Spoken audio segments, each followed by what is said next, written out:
Damos paso a la doctora Carolina Wiesner, médico cirujano de la Universidad del Bosque, magíster de Salud Pública de la Universidad de Tokio y candidata a doctorado en Estudios Sociales de la Universidad Externado de Colombia. Se desempeñó como coordinadora del Grupo de Planificación y Gestión de Programas de Prevención del Cáncer del Instituto Nacional de Cancerología y desde hace más de 15 años ha liderado múltiples proyectos de investigación en cáncer para Colombia. Actualmente es la directora general del Instituto Nacional de Cancerología.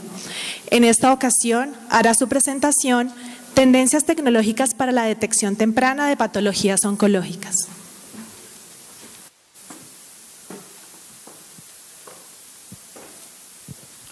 Bueno, muy buenos días. Me complace saludarlos nuevamente y estar aquí con ustedes en este tema tan importante como es el segundo gran objetivo para el control del cáncer. Ya la doctora Jimena hizo énfasis en el primer gran objetivo, que es el control del riesgo.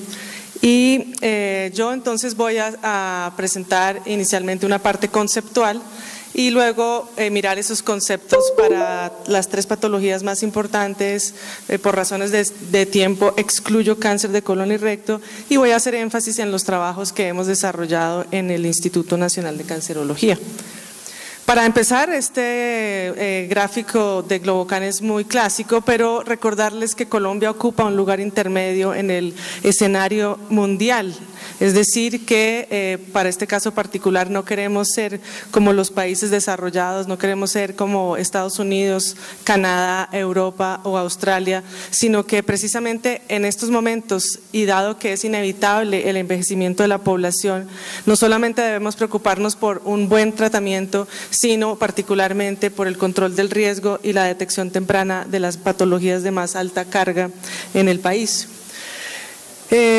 Fortaleciendo y reforzando los conceptos que la doctora Jimena ha planteado, quiero decirles que el control del riesgo tiene un impacto muy grande y ha tenido un impacto grande en Colombia, particularmente en tabaco. Colombia ha hecho un esfuerzo muy importante, nos hemos firmado y ratificado el convenio marco de lucha contra el tabaco. Ya habíamos visto que se había registrado una reducción en cáncer de cavidad oral y cáncer de laringe, y ahora me complace mostrarles que en el último análisis hecho de las tendencias de mortalidad por cáncer de pulmón, hemos visto una reducción de la mortalidad por cáncer en hombre, y eso se lo debemos al control del riesgo en Colombia. Quisiera que toda la audiencia en este momento fuera consciente, como lo ha dicho la doctora Jimena, que el control del riesgo para el tabaco se hace por fuera del sector salud. Tenemos en este momento discusiones importantes en relación a la medida más efectiva para el control del tabaco, que es el incremento de los impuestos del tabaco, y ya hay un proyecto de ley que está en discusión y el ministro de Salud y Protección Social ha dado a su apoyo, como es la prohibición del asbesto. El tema entonces que me ocupa está relacionado con la tamización y la detección temprana, segundo gran objetivo para el control del cáncer, y cuando hablamos de tamización y detección temprana debemos tener en cuenta estos 5 elementos.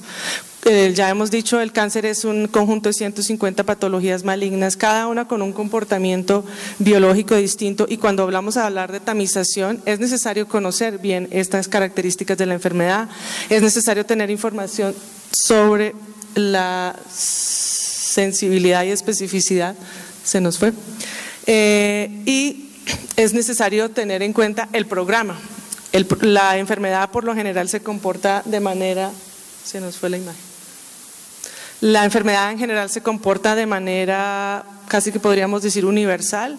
Las pruebas se analizan con ensayos clínicos aleatorizados en el mundo entero, pero el programa nos habla del contexto, de las características y de nuestra propia y particular respuesta social. Cuando uno analiza el programa, lo puede evaluar por varios indicadores.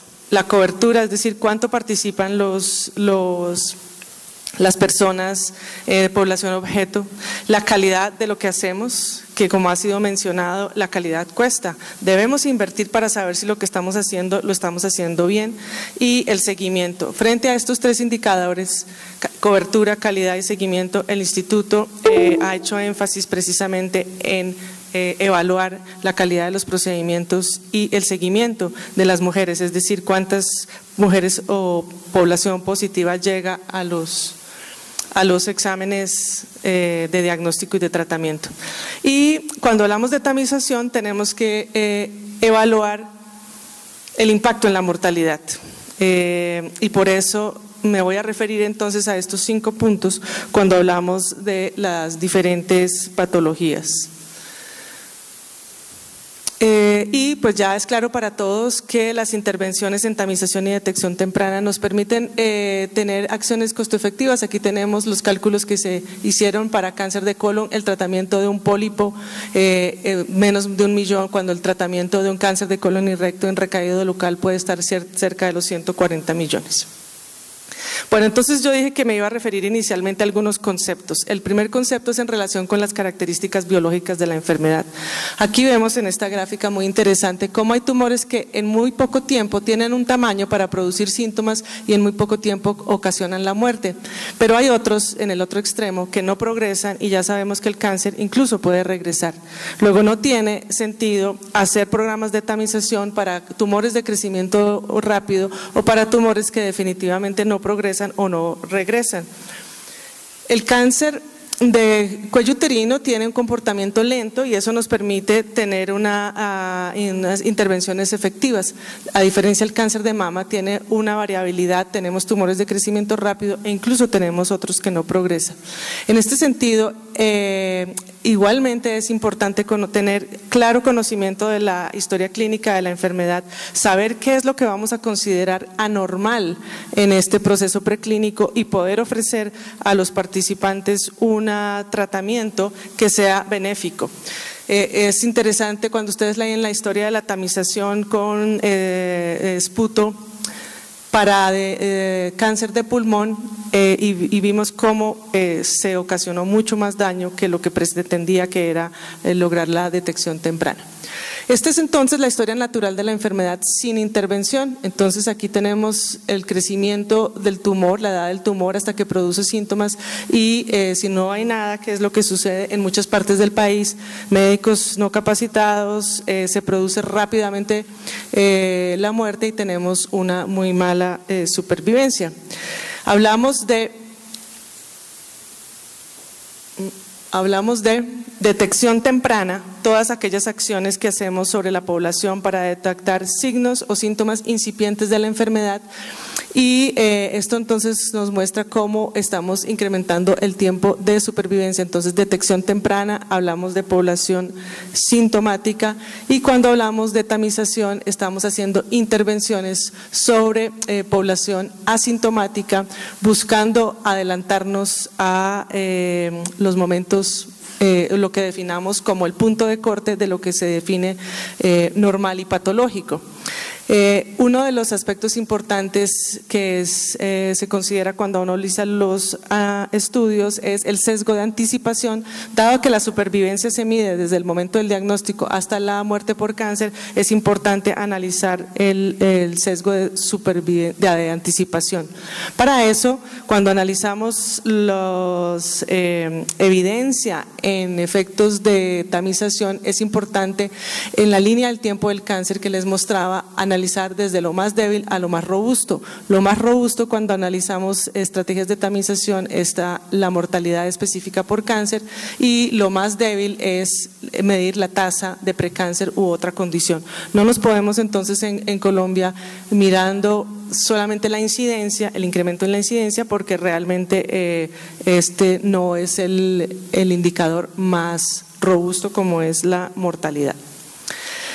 De acuerdo con este análisis tan interesante de la línea del tiempo en relación con el tamaño del tumor, se hacen modelos matemáticos que nos permiten analizar los sesgos de anticipación y el sesgo de sobrediagnóstico, sobre el cual el doctor Murillo ya hizo algún énfasis, y es lo que en inglés se llama el lead time o el tiempo de latencia, porque es precisamente toda la discusión internacional que se ha dado para el sobrediagnóstico de cáncer de mama y de cáncer de próstata particularmente.